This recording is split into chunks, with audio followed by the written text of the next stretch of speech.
Di mata orang lain, ini hanyalah sekotak susu. Tapi di matanya inilah kunci untuk kabur.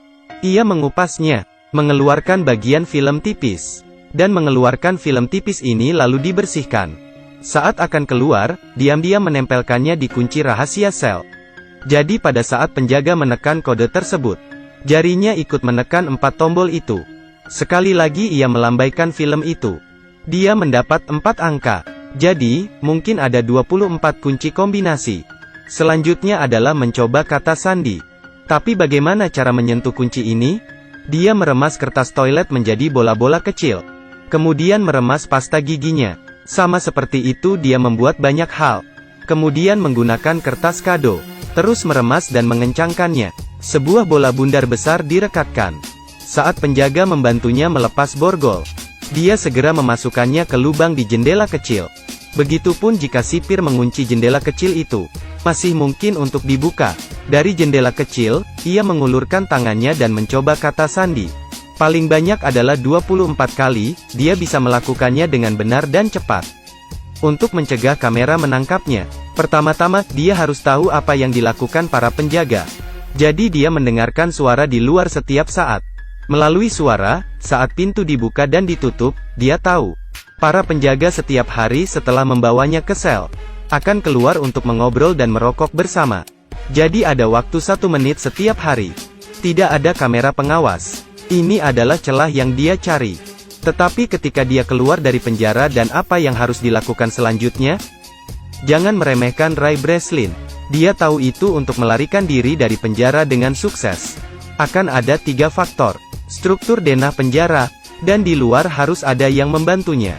Dia sudah tahu aturannya. Untuk tata letaknya, dia sudah memahaminya. Begitu dia keluar penjara, dia pergi kemana-mana untuk mengamatinya.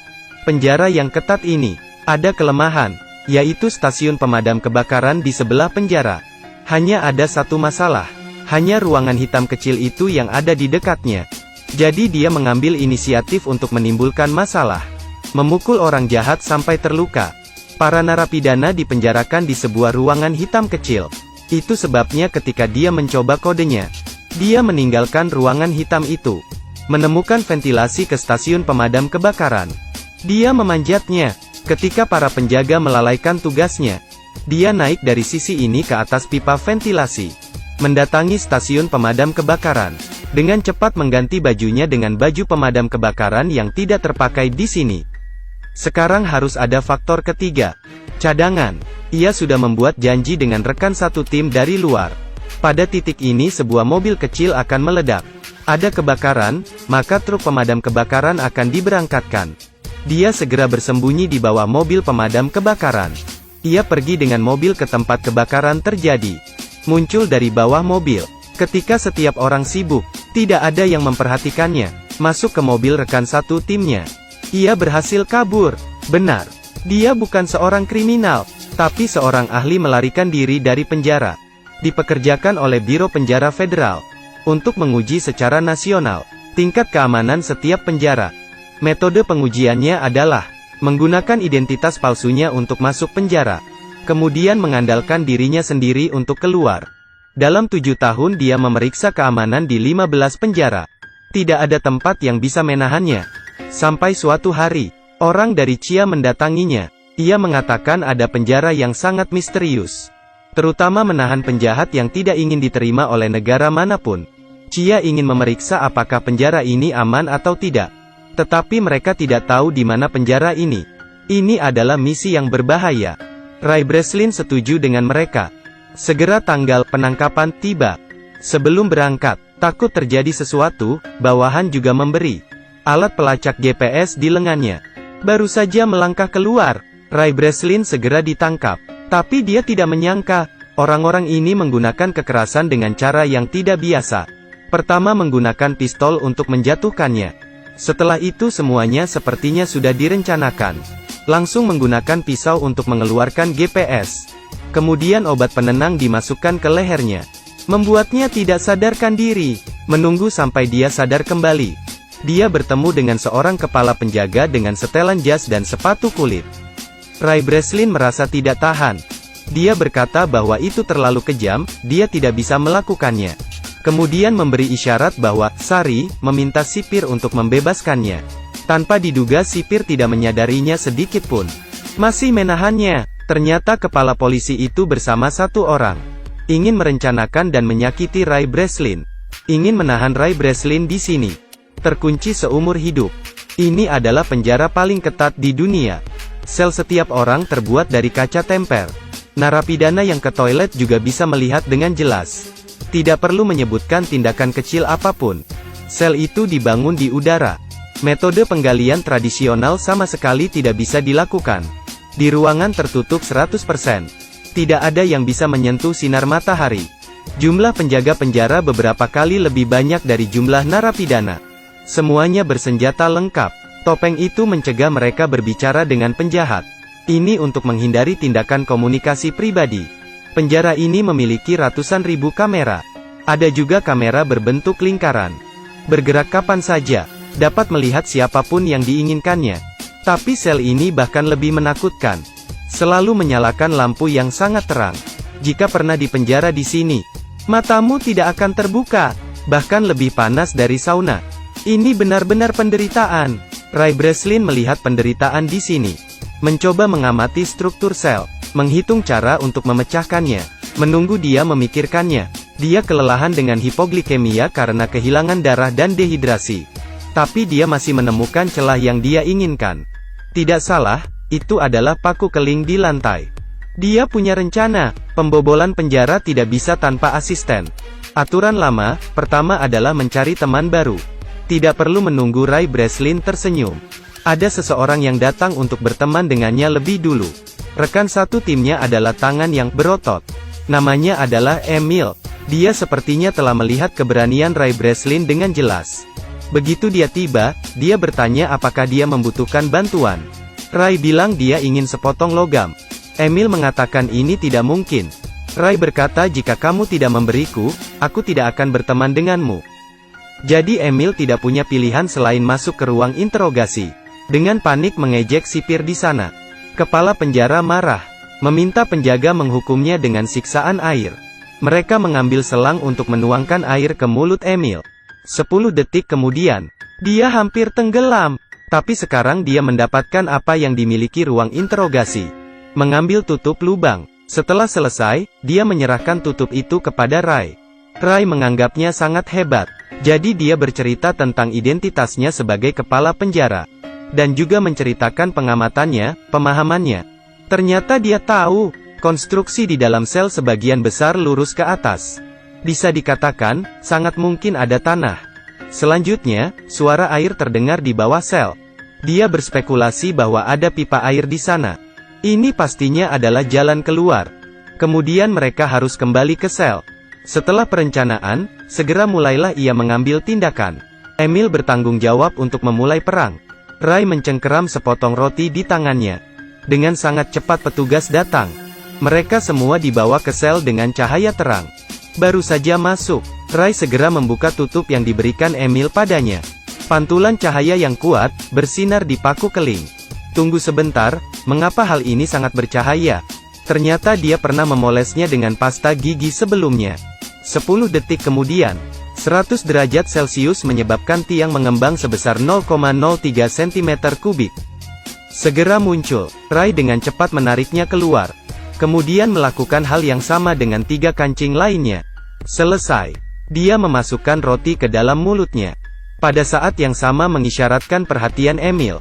Emil mulai berteriak. Seperti yang diharapkan, kepala penjara segera menoleh padanya. Ray segera berdiri, menempelkan roti kunyah ke kamera. Memblokir pandangan. Lalu dia membuka lantai itu. Turun ke bawah. Dia turun ke ruang di bawahnya. Kemudian memanjat pipa air. Menunggu dia naik ke puncak. Membuka penutupnya. Keluar. Dia sangat terkejut dan tercengang. Ini tidak di bawah tanah seperti yang dia duga. Tapi itu adalah samudera yang tak terbatas. Dia berada di dek kapal tanker raksasa. Selain itu, ada penjaga di mana-mana. Kabur ke laut? Tidak mungkin kabur. Dia hanya bisa kembali. Padahal mereka sudah tahu lokasinya. Tapi dia pada dasarnya tidak bisa memikirkan cara untuk melarikan diri. Terkurung di tengah laut. Sangat sulit untuk terbang.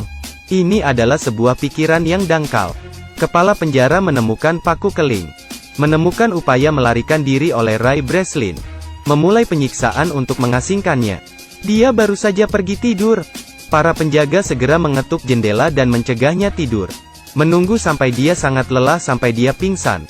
Para penjaga datang untuk memukulinya lagi. Memukulnya sampai dia sadar kembali. Alhasil, setiap hari Ray Breslin selalu dalam keadaan koma. Setelah sedikit nafas, dia pingsan.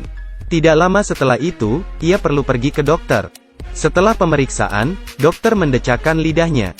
Tapi meski begitu, Ray Breslin masih tidak mudah dikalahkan. Menunggu sampai mereka berhenti menyiksa. Dia terus memikirkan cara. Setiap hari dia makan nasi. Di atas meja makan. Dia selalu diam-diam menciptakan alat untuk melarikan diri dari penjara. 2 lensa kaca. Pulpen. Selembar kertas karton keras. Dicolokkan kembali ke tabung kaca. Benda-benda yang baru dibuat ini disebut kaca heksagonal. Khusus digunakan untuk pengukuran arah. Kemudian mereka membawa seorang rekan baru. Dia berpura-pura berurusan dengan kepala sipir. Sebagai imbalan untuk naik ke dek. Tiba di atas dek. Segera gunakan kaca heksagonal Ray untuk menentukan arah. Ketika Ray Breslin mendapatkan nomornya, ia langsung melihat bahwa kapal itu berada di daerah yang tidak berangin. Dia mengamati bahwa tutup saluran berlawanan arah jarum jam. Jadi mereka ada di belahan bumi utara. Berdasarkan penilaian iklim sedang yang lembab. Kemungkinan besar ini adalah pantai Maroko di Afrika. Langkah selanjutnya adalah menemukan seseorang untuk membantunya menyebarkan berita. Ray langsung teringat pada dokter yang wajahnya selalu menunjukkan ekspresi tidak senang. Jadi dia menyuruh Emil untuk menikamnya. Kemudian pergi ke dokter untuk menjahit lukanya. Berpura-pura sakit sesekali. Mendatangi dokter untuk muntah. Tentunya ini membuat dokter akan merasa sangat tertekan. Mengungkap identitas aslinya kepada dokter. Memintanya untuk memeriksanya sedikit. Tak lama kemudian, hati nurani sang dokter pun terganggu. Membuat keputusan untuk membantunya melarikan diri dari penjara. Dia memperkenalkan perpustakaan mereka kepadanya. Menyerahkannya ke bawahan Emil. Semuanya diatur dengan baik. Akhirnya waktu untuk melarikan diri telah tiba. Saat larut malam, kepala penjara melihat Ray Breslin menabrak dinding. Dia menguping sinyal yang sedang diketik Ray. Mengartikan kode itu, akan ada kerusuhan di area C besok pagi. Kepala penjara memutuskan untuk mengirim 3 tim pasukan untuk menyerang area C. Tapi ini hanya jebakan Ray. Dia ingin semua penjaga lari ke area C. Dengan demikian, hanya 2 tim yang tersisa di tempatnya. Kerusuhan yang sebenarnya dimulai. Rekan tim memulai kekacauan. Kedua geng itu mulai berkelahi. Para prajurit di atas mengarahkan senjatanya ke bawah. Tapi Ray diam-diam pergi ke depan dan menyelinap. Kemudian memanjat tangga. Mengikuti jalur pipa untuk naik ke dek. Siapa yang tahu pintu tersebut menggunakan kunci elektrik. Tidak bisa terbuka bahkan ketika dia menggunakan kekuatannya. Ray Breslin memutuskan untuk pergi memutuskan aliran listrik. Dan itu berarti dia harus turun. Dia tidak punya pilihan lain. Turun ke ruang listrik. Saat dia sedang mengontrol komputer untuk mematikan sirkuit. Seperti yang diharapkan, Emil bisa membuka pintu. Dia akhirnya bisa naik ke kapal. Pesawat yang dipesan juga tiba tepat waktu. Saat dia mendekati pesawat, musuh juga masuk. Emil tidak bisa pergi, karena pria itu belum muncul. Jadi dia mengambil senjata. Tatapannya berubah menjadi kejam. Pria legendaris ini, dalam sekejap menjadi senjata pembunuh berdarah dingin. Di sisi lain, sipir memblokir Ray di ruang listrik. Dia sama sekali tidak terburu-buru. Karena Ray Breslin seperti ikan di jaring. Tapi yang aneh adalah, dia tidak bisa menemukan Ray dimanapun. Saat ini, bawahan telah memulihkan arus listrik. Dia tiba-tiba mendengar, tangki air mulai menyiram air secara otomatis. Senyumnya berangsur-angsur memudar. Dia lupa langkah penting ini. Ray Breslin memang ada di tangki air. Tangki air baru saja dibilas. Dia segera hanyut ke dasar laut. Ray muncul ke permukaan. Emil melihatnya di saat yang tepat. Turun dan menjemput dia. Sipir juga telah mencapai dek. Ray Breslin ditemukan berdiri di atas tangga. Langsung mengarahkan pistol ke arahnya. Hidup mati dalam sekejap. Melihat Emil melempar pistol, Ray Breslin menggenggam erat. Dengan segera menembak. Tangki minyak di bawahnya. Kepala penjara menunduk dan melihat. Kata "kurang ajar" belum diucapkan. Secara bertahap lenyap di lautan api. Beberapa waktu kemudian, mereka pergi ke pantai di Afrika. Seseorang datang menemui Emil. Gadis ini adalah orang yang sama, yang menyuruh Rai sebelumnya. Ternyata dia adalah putri Emil. Alasan mengeluarkan uang untuk mengundangnya datang. Karena dia ingin membantu ayahnya melarikan diri dari penjara. Itu sebabnya ketika dia baru saja masuk sel, Emil mendatanginya untuk bekerja sama. Semua sudah direncanakan. Rai Breslin tersenyum lembut seolah tidak ada apa-apa. Hal yang sangat menyebalkan yang benar-benar ingin dia temukan adalah pria yang bekerja sama merencanakannya hal jahat ini. Beberapa hari kemudian, orang yang jahat ini bangun, menemukan dirinya terkunci dalam sebuah wadah. Dan kontainer ini duduk di atas kapal kargo raksasa, menunggu kapal berlabuh. Dia pasti sangat terkejut. Akhirnya Rai Breslin berhasil kabur. Setelah menonton legenda kabur dari penjara bersama bintang berotot, akhirnya saya merasa tidak bisa berbicara banyak. Memang, pengetahuan adalah kekuatan.